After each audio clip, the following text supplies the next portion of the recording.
Good morning, everyone. This is Judith A. Culp. You're listening to Mad Love.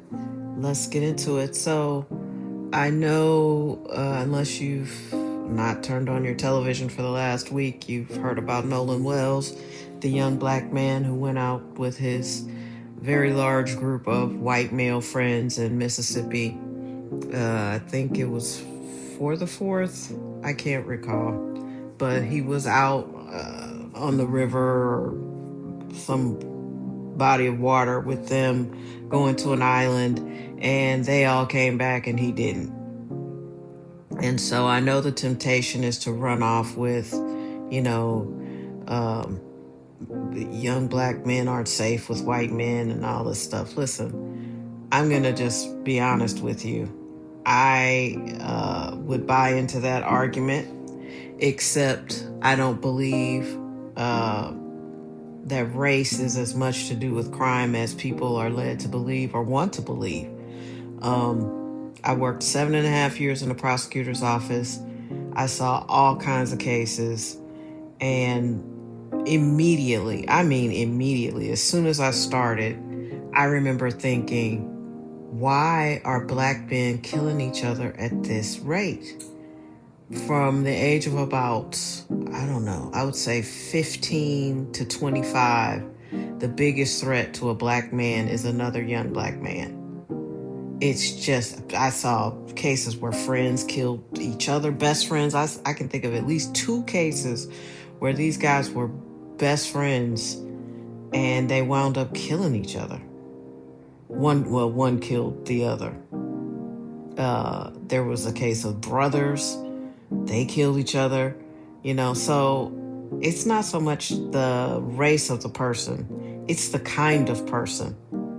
And he obviously was hanging out with a bunch of assholes, because any group of guys that come back to the shore without their friend, with his cell phone,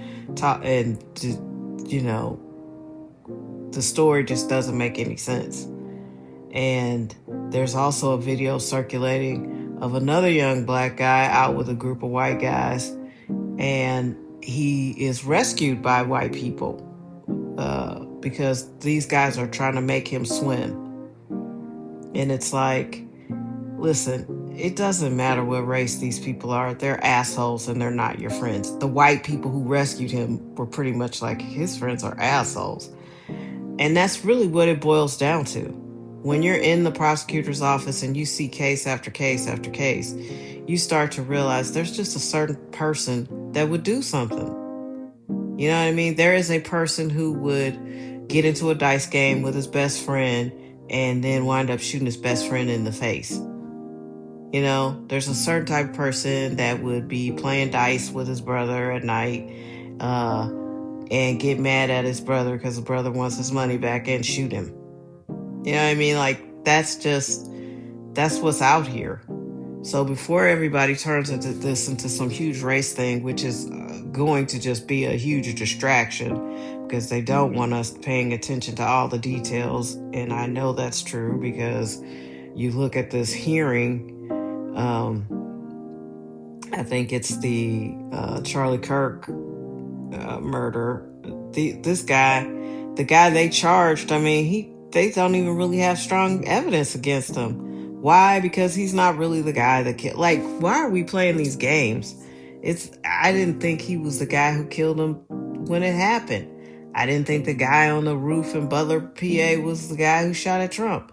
This stuff is fairly easy to see that it's kind of staged and kind of, look over here, which is funny because when my mom was really, starting to display the later stages of Alzheimer's, a lot of times she would try to throw me off the trail of whatever it was I was doing. And she'd be like, look over there.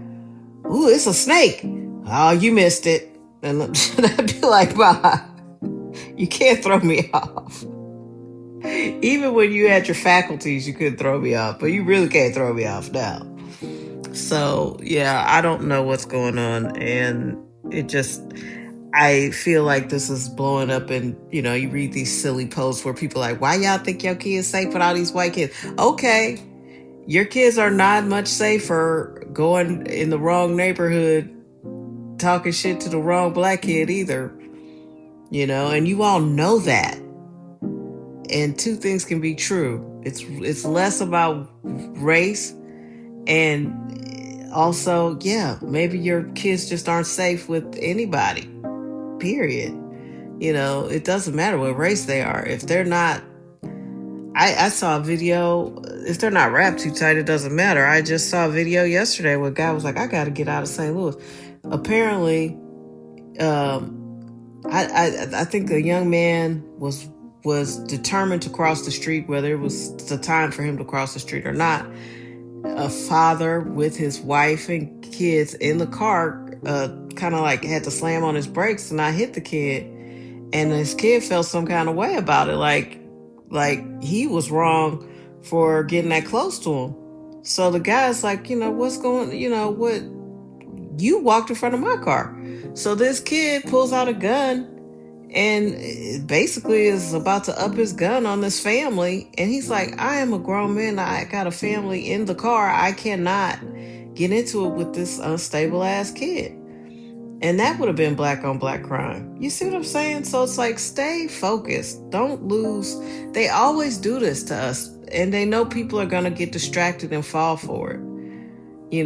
It's not a racial issue. Crime is not a racial issue to me. There are people, especially when you look at sex crimes against children. I mean, that I know firsthand is a crime represented by every demographic. So stop worrying about the race of the perpetrator and focus more on what kind of person would do this. And why aren't there any resources out here to stop this amount of crime? If, in my mind, America has so many,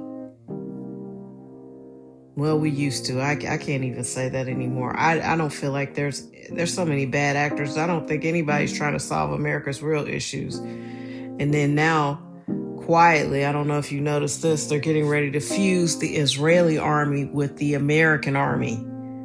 Like, not just army, the military. Israeli military will be part of the United States. But how is this even happening? And it's all on Donald Trump's watch.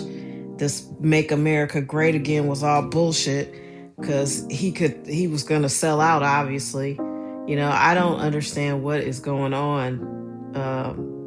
America has just been completely bought and sold. And AIPAC is running all of these elections pretty much. I know they're in charge of the one here. Will Cori Bush be able to beat Wesley Bell? I don't know. It's not like she had the stellar record before. But AIPAC is a big issue with a lot of St. Louisans. And, I'd love to see Wesley sent packing somewhere. He is really one of the fakest, most fraudulent people you will ever meet.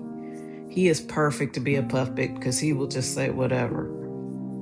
So, I don't know. It is a very interesting and weird time to be alive because America is almost unrecognizable. But this was always the threat of having such an open society to steal from Soros. These people who aren't even American, just want to take over. And apparently, they just can't hide their teeth anymore. At least they were trying to hide before, but not anymore. They're just out here nakedly aggressive towards dominating America and American thought. So, should be interesting. But like I said, don't let them distract you. The racial stuff will always be a distraction for black people because they know it's the one thing that gets everybody fired up. But, there are things we need to be paying attention to. And,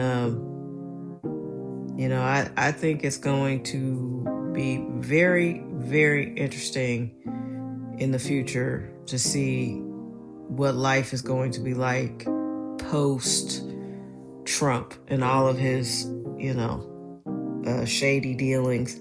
How many people are finally going to realize that he never was what he said he was just a grifter, an opportunist. I mean, clearly he's been bought off, and almost everybody else has been as well. And I really don't understand. There's no money for Americans, and you'll see if your loved one needs long-term care, and there's not a lot of resources out here. A lot of it has to come out of your own pocket. And it's like, I got to pay for all my own shit, my own health care, my own everything. And even if my house blew down in a natural disaster, which might have been caused by something unnatural, I won't get any money for that either. It's pretty. I mean, what a heist. They just been taking our tax dollars and sending it out the country.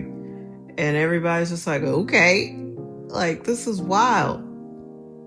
But I don't think it's sustainable. I definitely think something's going to happen. I just don't know what it is. But yeah, this is pretty wild stuff. And you somehow have to continue to live your life and do what's best for you and your family on a daily basis. I was watching this video about Sweden or Norway or somewhere. I'm like, I need to just pack up and go over there. I don't know if I would be a super minority or what, but at this point it looks peaceful and quiet, and the water's clean. I mean, we don't even have clean water. America is just circling the drain, baby. I don't know what to say, and I'm normally super optimistic, but it's hard to be optimistic when you're watching your country just get dismantled, and everything we were taught to believe about the country and what we were obviously was just, a figment of our imaginations. So, I don't know. But people of faith, rise up. Like I said, when this thing actually crashes, it's an opportunity to build it back better. Now, who will have the fortitude to do that? Who will be honest enough to do? Who will have the character to do that? Because it looks like it's some shady ass people out here, and they are the majority. Your whole entire Congress, save one person, is an AIPAC person. That's pretty deep. All right. Take care of yourselves. It's Friday, July the 10th. I hope you have a good weekend. I hope that things are transformative and exciting and fun for you, and that you really, really figure some shit out for yourself. Because that's where we are. Every person for themselves. And if it's going to be great, it's because we've decided to make it great. All right? That's all I got for you. Take care.